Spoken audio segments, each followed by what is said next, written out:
Hey YouTube, it's ICU, and welcome to the 138th episode of Best Tech Info and Rumors.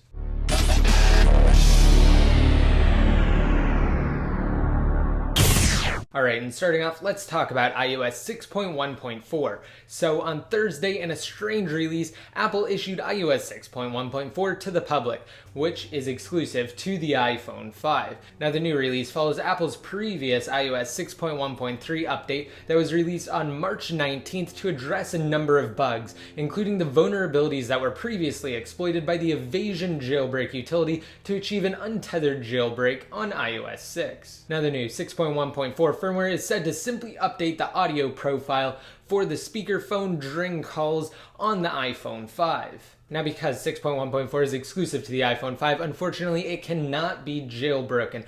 As of now, only iOS 6.1.3, which is the latest firmware for all devices besides the iPhone 5, can be jailbroken using Red Snow for the iPhone 4, the iPhone 3GS, and the 4th generation iPod Touch. Now I actually made a video once 6.1.4 is released, and I go into depth on the jailbreak status for 6.1.3 as well as iOS 6.1.4, and I also go over iOS 7 and the developer's future plans to release the next untethered jailbreak. So if you're at all interested in that, just be sure to check down below. I'll have a link to that video there, and you guys can get caught up on everything related to jailbreaking iOS 6 and Apple's upcoming iOS 7 release. And speaking of iOS 7's release, roughly a month ago on April 3rd, John Gruber from Daring Fireball shared information pertaining to iOS 7, particularly that Apple was not only behind schedule on development for iOS 7, but that engineers who were previously focused on developing the next major OS X installment, 10.9, were temporarily reassigned to assist in the timely completion of iOS 7. And just the other day, additional confirmation was given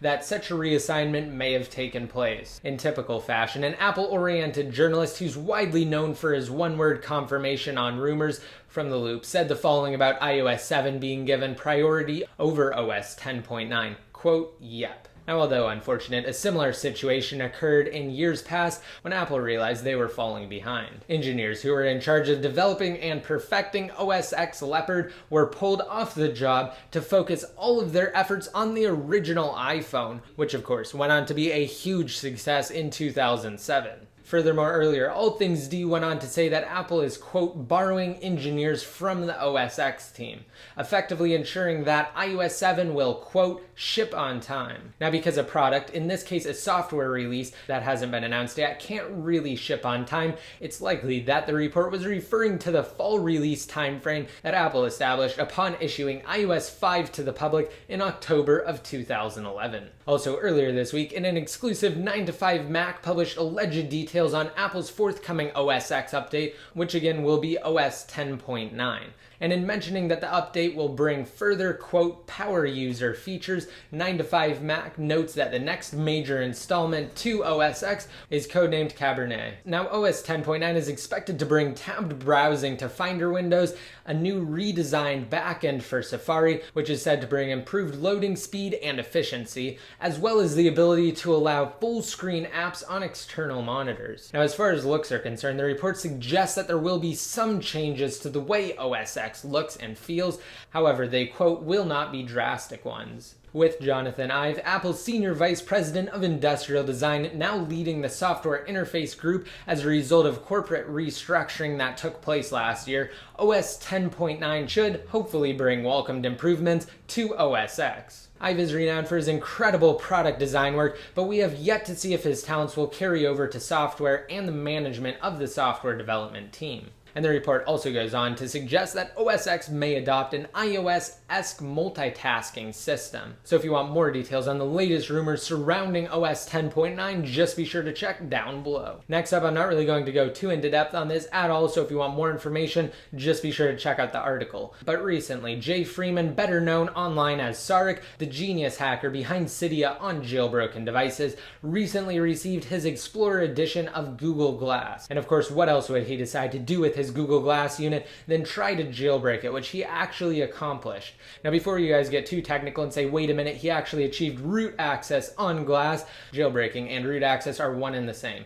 Essentially, jailbreaking is the process of achieving root access. However, when you jailbreak an iOS device, you get something called Cydia, which allows you to install third-party packages and operating system modifications. Whereas if you were to jailbreak or root something like an Android device, you would not get a third-party manager for those tweaks and applications because Google actually allows the majority of them on their Google Play Store. You just have to have root access to be able to install them and use them. So again, if you want more details on Saurik's latest achievement, just be sure to check out the article. Alright, and finally, since the last episode of Best Tech Info and Rumors, I've released 3 videos, one of which again was my video on iOS 6.1.3 and 6.1.4 where I go over the jailbreak status, and I highly recommend watching that if you haven't already seen it. The other 2 videos are actually on the Samsung Galaxy S4. Now, for those of you who don't know, Samsung recently released their new flagship Galaxy S4 smartphone, and in one of the videos I did an in-depth unboxing, and in the next video I did an in-depth comparison between Apple's iPhone 5 and the Samsung Galaxy S4. So just be sure to watch those videos if you're at all interested in one of the top performing Android devices currently available. Alright, and before I conclude this episode, I wanted to say that I did randomly select a winner